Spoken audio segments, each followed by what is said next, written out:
Let me tell y'all. Yeah, no, for real. So listen, that's so real. And like, so there's this research that I'm doing, and I'm writing this proposal right now, doing a couple days for the Folger Institute at in DC. But my friend Kaya, she theorized one time that the Gullah Geechee people actually speak closer to Shakespeare's English than any other modern speakers, right? So I've been in Charleston a lot, like doing a lot of work down there, and I, just really wanted to investigate that a little bit further. So when you really look at, uh, British colonizers that settled in South Carolina, 1670, they would have come from, Southern England, obviously, where Shakespeare's language would have been codified and most influenced, right? Enslaved and interacted with these West African folks.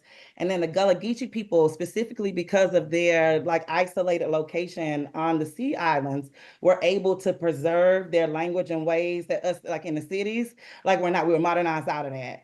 But their language actually captures like the cadence and a rhythm and patterns that their colonizers would have had. These colonizers would have been influenced by Shakespeare.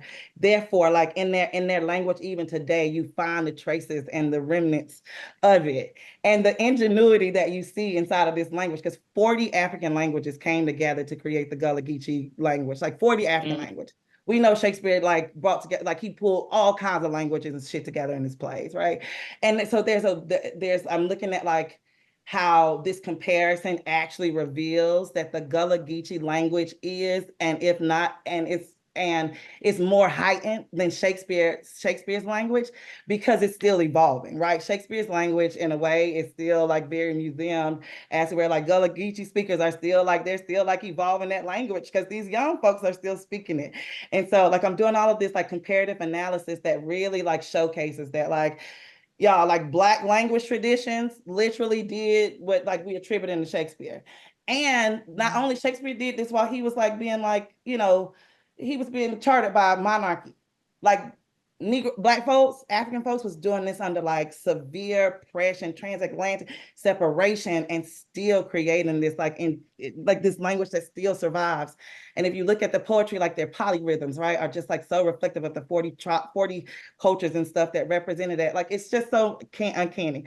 I'm just like think about all of the ways that like we've allowed like white supremacy and even our internal like reckonings to talk us out of this language, when actually there's an Afro-Black language like right here that actually speaks that language better than the folks who look like the people who originated that language. It blows my, and I'm like, if this information needs this kind of stuff, the conspiracy theory stuff that they keep from the public because they don't want us to know, y'all. No, I'm being funny, but they like, this is the stuff that we need to know so that when we are like thinking about, oh, like Shakespeare's not for me, this like, it's people who look just like you who can speak this better than people who like are trained to do this. And so I'm continuing to like look at it. 3, 2, 1, let's go.